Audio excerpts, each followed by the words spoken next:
Okay, let's unpack this. Imagine gazing out of your very own custom-built starship, watching alien suns drift by as you cruise through the cosmos. Mm-hmm. For many, that's like the ultimate sci-fi fantasy, right? That dream of freedom among the stars. Definitely. And for years, one game has been tirelessly building towards it, just redefining what's possible in a boundless digital universe. And we're not just talking about another update here. This is the Voyagers expansion for No Man's Sky. Yeah. A lot of people are calling it one of the most significant updates of 2025, maybe even in the game's whole history. It feels that way. It's not just tweaking things, it's adding entirely new ways to explore, to team up, and, well, to really live out that sci-fi dream we all have.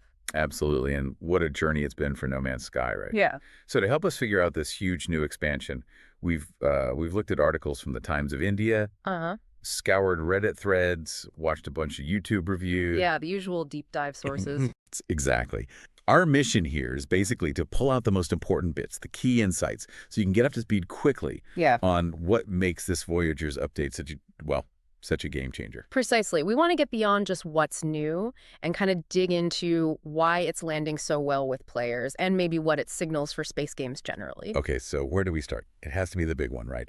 The Millennium Falcon dream finally made real. Oh, yeah. The absolute centerpiece, no question, is the introduction of Corvette-class ships. Mm. These aren't just, lightly bigger ships. They are massive spacecraft.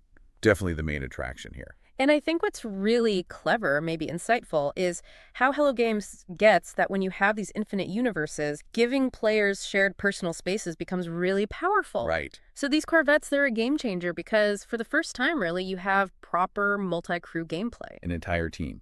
An entire team, yeah. Friends traveling together in the same ship. It's not just a ship anymore. It's like this persistent home base for your group's story. It changes the whole feel. That's a great point. And it's not just getting friends on board. It's making that space feel like it's really yours. Totally. You're talking hundreds of modular parts. Yeah. Hulls, wings, different engines, habitation units, decorations, Yeah. all that stuff. Yeah. You can even do multi-story designs inside, Yeah. supported with actual stairways. Stairs. People are excited about stairs. I know. And living walls for growing plants, nutrition units, mission radars built right in. It's like designing your own space RV. Exactly. And they're not just static models either. They act as these dynamic Corvette social hubs. Okay. Friends can join your ship, grab missions from a new mission board right there, and you can all travel together using autopilot. Oh, nice. And one thing that really blew me away is that you can edit and decorate the ship while you're flying. No way. While you're pulsing through space. Yeah. Or even just flying low over a planet. Your friends can be tweaking the layout around you. It's a living, evolving base, not just some menu you fiddle with back at a station. Wow. Just, imagine that. You're walking around your ship mid-flight, maybe placing a new couch, while your buddy is piloting, and you're watching some weird alien planet drift past the window. It stops being just a vehicle. It becomes home. It really does. Your home base for every adventure. And that feeling, that connection to your ship, it naturally leads into how you interact with the universe outside the ship, too. Which brings us to some really cool new exploration stuff. Okay, yeah, this is where it got really interesting for me. They've literally opened up new ways to just move in space and onto planets. Tell me about these spacewalks. Right. So spacewalks are exactly what they sound like. You can actually exit your Corvette and just float weightlessly in space. Whoa. It gives you that real sense of being in space, vulnerable but amazing. Yeah, I can imagine. And maybe even more thrilling is atmospheric skydiving. You can literally jump out of your Corvette while it's in low orbit and dive straight down towards the planet's surface. Seriously. Seriously. You got to use your jetpack to soften the landing, obviously. Don't want to become a crater. Exactly. It just adds this layer of excitement and, honestly, a bit of risk. Makes the universe feel more physical. That sounds incredible. And for those quieter moments, maybe when you're exploring alone, there's a new companion. The Mecha Mouse. Mecha Mouse. Yeah, you get it from the Corvette expedition. It's this little robot buddy with a headlamp. Gives you light, a bit of company. It's a small touch, but it adds to the atmosphere. Huh. So it's not just about the big group stuff. They're still thinking about that solo journey, too. Seems like it. And it's not just gameplay mechanics getting an upgrade. They've also really pushed the boat out on the visuals and performance side. Okay, let's talk tech. What's new under the hood? Well, one of the big things they're highlighting is something called MBOIT. MBOIT. Yeah, moment-based order independent transparency. It sounds super technical. It does. But basically, think about looking through glass in a game like your ship's cockpit window. Okay. Sometimes the stuff you see through it can look a bit shimmery or unclear, Yeah, right? that happens all the time. MBOIT is a graphics technique that makes those translucent surfaces, like glass, render much more accurately, so everything you see through them looks crisp and stable. Ah, so clearer cockpit views. Exactly. It might sound minor, but it makes a surprisingly big difference to immersion, especially when you spend so much time looking out of your ship. A subtle but significant visual boost. Nice. And I saw mentions of other tech upgrades, too, for PC and a console. Oh, yeah. They've added support for the latest upscaling tech NVIDIA DLSS 4, Intel XSS 2, and also PlayStation's PSSR. So smoother gameplay, better frame rates? Pretty much. It means you get those gorgeous visuals, even with all the new stuff going on running smoother. Plus, they've improved cloud rendering, atmospheric effects, and optimized loading times. It's a pretty comprehensive tune-up. Good to hear. So better looking, better running, new ways to explore, Yeah. and you mentioned structured multiplayer too. Right. Because the Corvettes can hold a whole crew, it opens the door for proper multi-crew activities. How does that work? You've got that mission radar on board the ship now, so you can actually undertake missions together as a team, launching right from your Corvette. Instead of everyone doing their own thing separately. Exactly. It encourages you to actually specialize, maybe have someone focused on piloting, someone on navigation or weapons, working together on a shared goal. It pushes it beyond just being in the same instance. Okay, that sounds like a much deeper multiplayer experience. Now, let's shift gears a bit. The community reaction. Because No Man's Sky story. Hmm. Well, it's legendary, isn't it?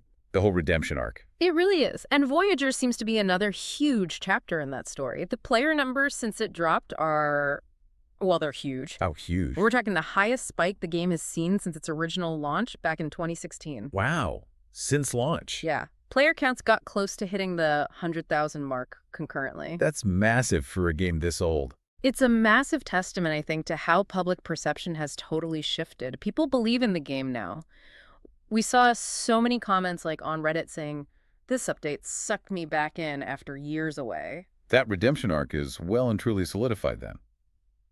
So with this kind of success, how does it stack up? What are people saying compared to other big space games? Starfield, Elite, Star Citizen. Ah, the comparisons. They're inevitable, right? And yeah, they're definitely happening. What's the buzz? Well, you see a fair bit of talk, especially comparing it to Starfield. Some people are saying NMS is, and this is a quote, almost doing Starfield better than Bethesda in some ways. Whoa, okay. In what ways specifically? Mostly around the shipbuilding and the seamlessness. People point out that NMS now has, pretty much all the core features of Starfield Shipbuilder. Right. But crucially, it's done in the world, not through a separate menu screen. Ah, so you're physically placing parts. Exactly. And you can go directly from flying your ship, land it, walk out, walk back in, and take off again. No loading screens for that transition. Unlike Starfield's multiple loading screens. Right. And players are saying that difference, that seamlessness, fundamentally changes how connected you feel to the world and your ship. It feels more continuous, more immersive. That makes sense. Yeah. It's less like fast traveling between zones. What about comparisons to, say, Elite Dangerous? Yeah, that's another one. Some Elite players are feeling a bit like NMS beat Frontier to the punch with proper ship interiors you can walk around in. Something Elite players have wanted for ages. For ages. And they also point out that Elite dropped VR support some time ago, and console development has stalled. Whereas NMS keeps adding features across all platforms, including VR, and just generally feels like it has, well, way more features, according to some comparisons. And it ties back to the developer, doesn't it? Hello Games' dedication. Absolutely. The fact that all these massive updates, Voyagers included, have been completely free. Yeah, that's huge. It builds so much goodwill compared to games with paid expansions or aggressive monetization. People feel like Hello Games is really invested in the game, not just the profits. Creates real loyalty. It really does.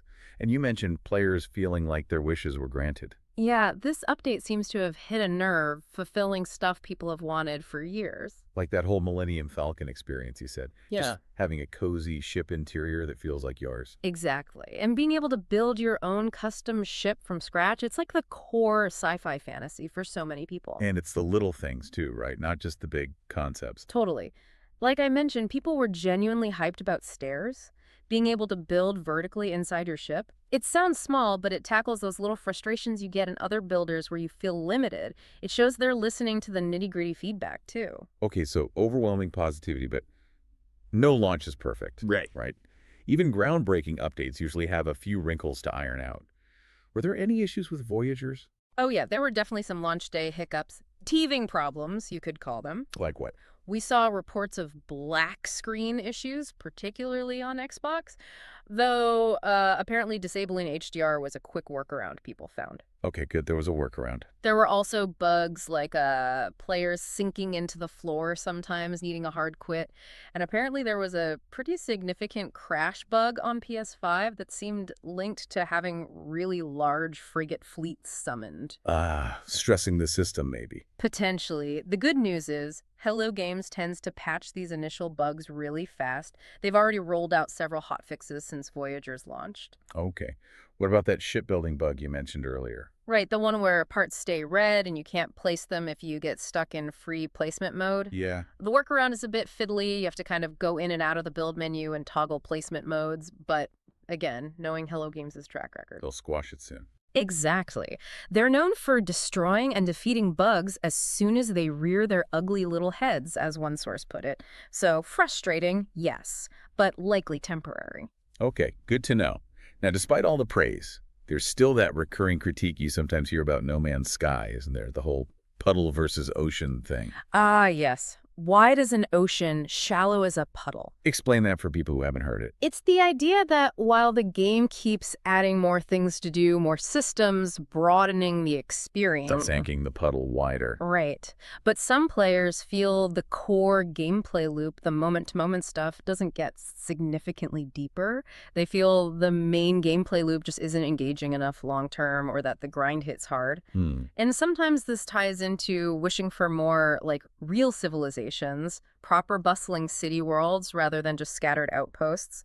It's a desire for more structured depth, perhaps. It's a fair point to raise, I think.